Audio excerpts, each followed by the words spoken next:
As you know, I try to, YouTube being what it is, try to make videos about safe topics.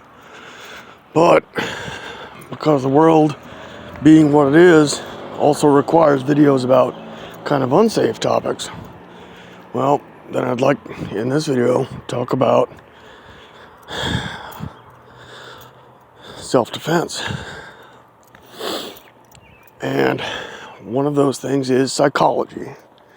What goes into self-defense psychology? Warrior's greatest weapon is not what he has in his hand, what he has in his heart, in his mind.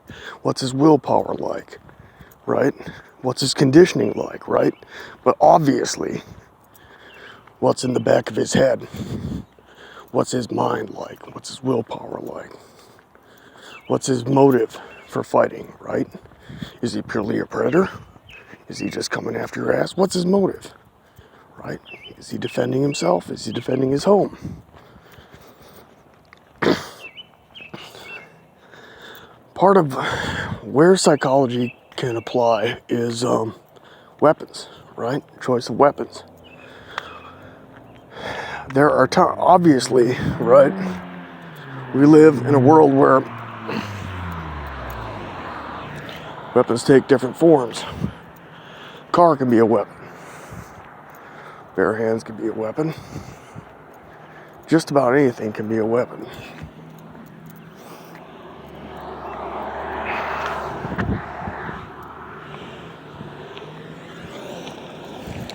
What is the language of a gun, right? It's obviously of someone who doesn't want to take any chances. Someone who has faith in technology.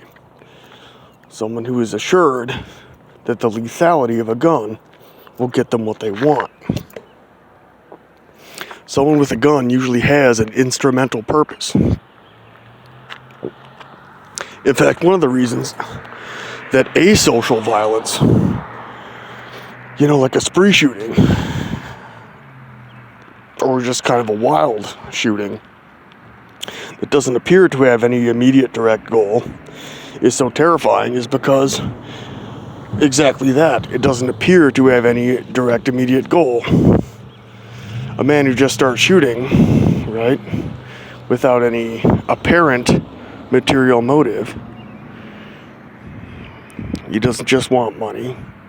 He doesn't just want to get his ex-wife on the phone to talk to him or something, right? Doesn't necessarily want, he may not even necessarily want attention from society, right? So that's kind of what goes into, I'm just using that as an example, right, as a preliminary example.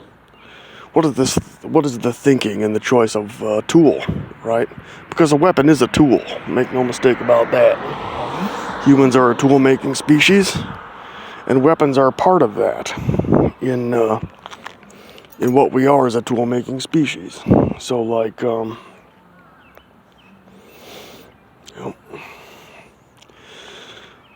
there are times, however, and this is where I get into the main, I get into the actual point of this stupid short video, right? What is the language of a primitive weapon? There are times when a primitive weapon might be more effective than a more technologically advanced weapon, like a gun, for instance.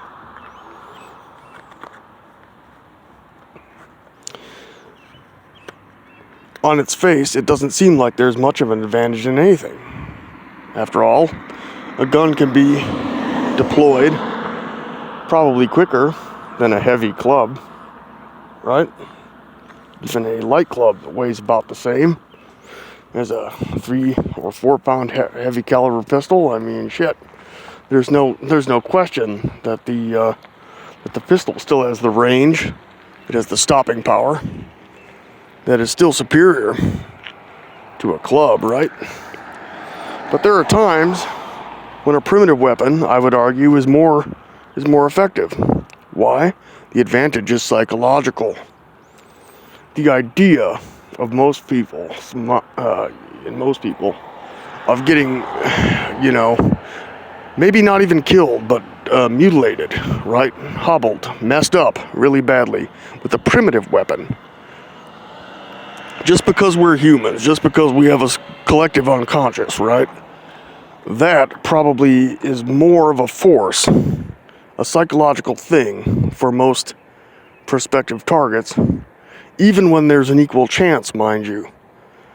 You know, if you're going to fight with knives, man, if you're prepared, right? If you know it's going to be a duel with knives, you have more of an edge than someone who is just pounced on with a knife. Every time, I guarantee it. But once again, the psychological advantage.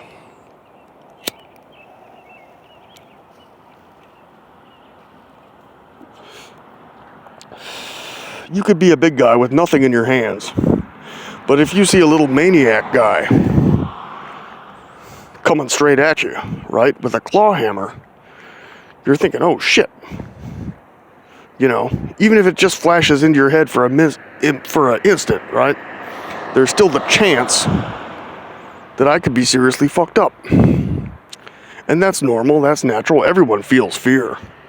Fear is part of what fuels adrenaline. Fear is part of what keeps us alive, you know. There's always going to be that initial adrenaline dump. And most martial arts do not account for this. They don't account for this at all. That's why they're martial arts and not combative. Art doesn't enter into it, right? There's not a single army in the world that has been built around interpretive dance. Despite what you might see in movies, right? Where you see Spartans doing spin moves, graceful little pirouettes with big solid bronze shields, right? But yeah, I don't know. I've been rambling a little bit, but yeah, to think about the psychological advantage, right? No one ever thinks, and this can apply to improvised weapons as well. No one ever thinks that a small woman with some car keys could take their damn eye out, right? Rake them right in the trachea, But it can happen, and I'm kind of glad when it happens, right? So just think, if you're seriously in a life or death thing, right? By refusing to back down, right? Even if you've been already hurt, right? Just by fighting, you already have more of a chance.